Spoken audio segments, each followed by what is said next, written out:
guys, good morning. Happy Saturday. It's Daryl here. It's 9 a.m. bright and early here in Connecticut on the East Coast. I just got back from a 6-mile hike and through the forest around here, and that took me about an hour and 15 minutes. It gave me a lot of time to think. I do my best thinking when I'm out walking in the woods by myself. And I've told you guys before, I try to use, I've made a lot of mistakes in the past. My name, Artist in Recovery. And I had 20, 25 years of hard addiction. The hardest of hard. Heroin, crack cocaine. And I try to use my past to benefit me, to use what I've learned in the past. I want to look at the southern border. Some things I know, some things I understand. Okay, so we look at this influx of children right now. From what I understand, families and adults are being turned away. You have children coming up to the border into the United States by themselves. So what are your options? Either take them in like we're doing, or send a 10-year-old back by himself across a river. You can't do that. Nobody, you just, any civilized country, any civilized group of people cannot do something like that. You have to take them in. Is there a bigger influx now? I know there's a bigger influx in the spring. After the Trump years, where Trump tore apart families and took the kids away from the parents and locked the parents up, I think there was going to be an influx after the fear tactics that the Trump administration used. Let's look at why they're coming here. Okay, like I used to go down to New York City before I really got into the addiction. I was more in sales, and this isn't something I'm proud of, but I dealt with a lot of people that weren't citizens of the country, Dominican people, Haitian, Jamaican. Let me tell you, a lot of people you see this huge influx of people here, and we hear about cartels, okay? And a lot of these people, I mean, there's stuff people see in the movies, and I think what a lot of people have to understand is this isn't a movie. This is their life that they live 24/7. When you see things happening to your mother, your father, your sisters, your brothers, why would a parent, any parent, all parents love their children beyond anything else in the world. And imagine what it would take for a parent to send their child across 10 miles of desert by himself. It's got to be a dire situation. All right. I saw this video of Ted Cruz. It looked like a Saturday Night Live sketch. Ted Cruz in the bushes talking about cartels. Shh, they're coming. Oh my God! I swear to God, I laughed so hard I couldn't even. I only watched a few seconds of the video. I laughed so hard I thought I was going to have a stroke. So he talks about the cartels. Okay, the things are so dire there. The situation. Let me sum it up for you guys. The situation is the cartels present a choice of either working with them or for them, or paying them to leave.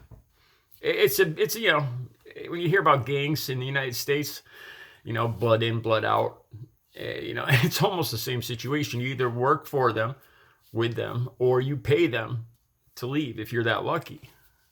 And that's the human trafficking aspect. I think a lot of that is people paying for their lives to get out, or they stay and take their chances.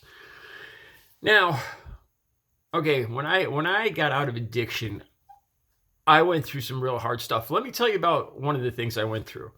All of my teeth, we have 32 teeth? I'm not even sure. I sat down in a dental chair. I only could get Novocaine, and all my teeth were broken off. Every single tooth was broken and cracked at the gum line. So I had to sit in a chair for 8 hours while dental students, because I couldn't afford I had to go to a dental school. They cut into my gums for about 6-7 hours and pulled the pieces. They actually cut into my gums and grind my gums down with a file after. And I did this because I had to, because I wanted to, I was in recovery and I wanted to get back my self-esteem, my teeth. It was brutal. But you know what? Every time I face something hard in my life, I think about that. I think if I could do that, I could do freaking anything, man. My mother sat out in the waiting room and heard ungodly things for 8 hours. And she's like, Daryl, I don't know how you did that. My face was swollen. I couldn't even stand up for 2 days. It felt like I got hit by a Mack truck, but I did it.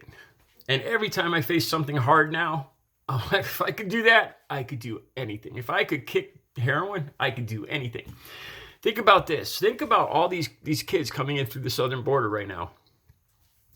These kids crossing by themselves, scared to death. The stuff they're facing.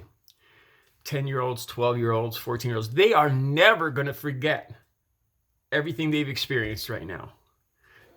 When they get here, everything they've worked for, can you imagine, do you realize how motivated the majority of those children are going to be? How driven.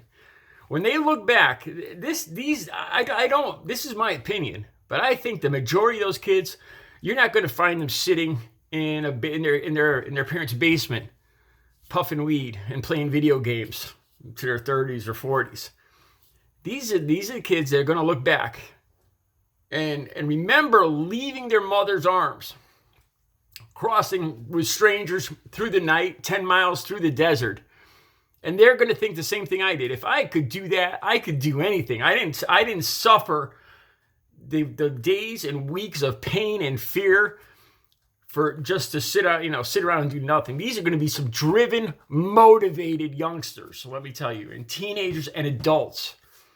I have no doubt that a good portion of these kids you see coming in here across that southern border are going to grow up to be politicians, scientists, doctors, lawyers, whatever the hell they want. Because they know after they did something like that, imagine that, an 8-year-old crossing a desert in the dark, snakes, scorpions, not to mention the human aspect of all this. These kids are going to be strong, driven individuals. They've gone through tougher things than a good portion of any adults in this entire country. This is going to be some solid, strong children. They're going to be an asset to this country. I don't see any way that somebody could go through that and have it not affect the rest of their life. More than likely in a positive way, knowing that if I could do that, I could do anything. I didn't suffer that crippling fear and leaving and pain and heartbreak. I didn't suffer that to come here and end up in jail or end up in a basement smoking whatever. You know, I think these are going to be some driven individuals, and I think our country is going to be lucky to have them. That's my opinion. All right, you guys have a good Saturday.